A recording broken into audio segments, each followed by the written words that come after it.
Kung kumanan ako dito ako kaliwa, sundan mo ako, tapos kumanan ako, kanan ka rin. Okay? So, what's up guys? Bangusin nga pala ulit. Pagpunta ako dito, sundan mo ako. Kung saan ako gagalaw. Yan, punta ako dito. Susundan mo ako Pag-intro ako, alright? So, what's up guys? Bangusin nga pala ulit. Medyo matagal tayo mo ng upload eh.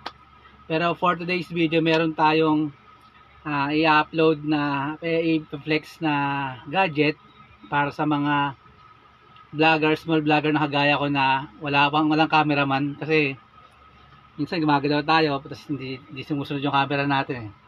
So for today's video, meron akong isang gadget na papato sa inyo para kahit wala yung cameraman, isusundan kayo nung video ninyo. Alright, let's go. So guys, ito nga pala yung ginagamit ko ngayon na pang video is tinatawag nilang Magic Snapshot Auto Face Tracking. So kasi minsan mga gaya kong gumagawa ng video is gumagalaw-galaw kami pero nawawala kami sa frame ng camera, kaya ito yung solusyon natin para pagka nagde-demo tayo or nagpapaliwanag tayo sa TV kasi minsan gumagalaw-galaw tayo na wala tayo sa frame eh. So ang gagawin natin is bumili tayo ng ganitong gadget para pagka medyo gumagalaw-galaw tayo dun sa camera natin, hindi tayo mawala sa frame. Ito nga pala yung main unit na ginagamit niya. Ito yung gadget na meron siya, yung parang stand lang siya, tapos lalagyan mo na ito. Tapos para makasunod siya, ang ginagamit niya is meron siyang parang camera dito, ito na-adjust siya, pwede mong gitna lang, tapos pwede mo siyang itaas kung medyo nakataas ka para sumunod-sunod siya. Yan, tapos yung power button niyan dito.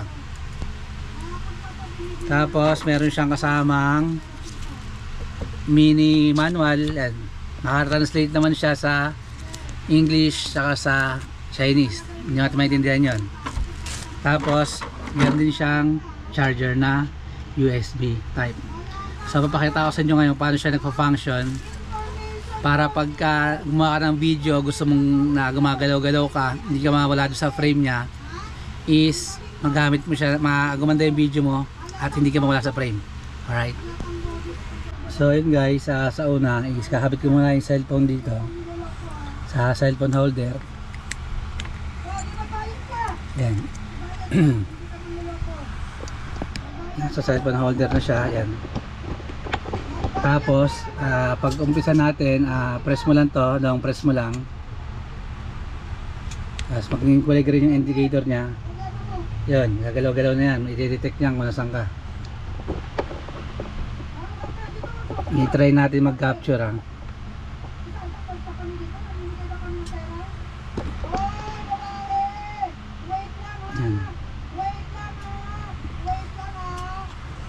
Ayan ako, bale try natin mag-capture ng video.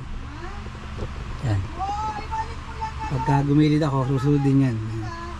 Para pag nagdemo ko ng TV, is palipat-lipat ako dun sa TV. Pag kumaliwa ako, is kakaliwa rin siya pag kumanan ako. Bale ito nga pala yung camera niya. Pwede mo rin siyang i-adjust yan. Para pagka kumaliwa ka, is kakaliwa rin siya. Hindi ka mawala dun sa pinaka-frame niya. Alright. Ayan o. Kaliwa tayo. May tinuro ka dito sa kanan, guys, ng anak ko. Tapos parang may kukunin ako dito sa may kabila is hindi ako ma-out of frame, parang may sarili ka ng cameraman. Pero ang totoo, gadget lang siya na hindi ka na ma-out of frame dun sa ginagawa mong video. Bali malaki tulong to sa mga small vlogger na makagaya ko para kahit wala kaming cameraman, gumalaw-galaw man kami, hindi kami ma-out of frame. Yun yung maganda sa kanya. Kaya malaki tulong to sa amin, diba? Tayo sa kaliwa, tayo sa kanan, diba? Parang may sarili ka ng cameraman, malaking tulong to. Parang hindi boring yung video na naka-steady lang tapos na-out of frame ka kasi parang pumapangit yung video pag gano'n eh. So yun guys, bibili na kayo ng ganitong gadgets sa mga small vlogger na kagaya ko para kapag ka gumaliw at kanan kayo, hindi kayo ma-out of frame. Alright? Let's go. So yun guys, hanggang dito lang ang video natin for today. Sana maraming matulungan yung gantong gadget. Kasi maganda talaga ito, lalo na pagka yun, yung ikaw lang din yung kumukuha ng video sa sarili mo, is hindi ka ma-out of frame nung camera para laging sumusunod sa yung camera mo. Mas maganda siya tignan kaysa dun na naka-steady lang parang plain na plain lang yung video mo Pero dahil may ganito ka nga, is hindi na magiging boring yung video mo. Parang may sarili ka na rin cameraman. So yun guys, salamat sa lahat ng mga nanonood, nagsusubscribe, nag-like, nag-share ng video ko. Sana patuloy niyo pa rin supportahan yung mga ginagawa kong video.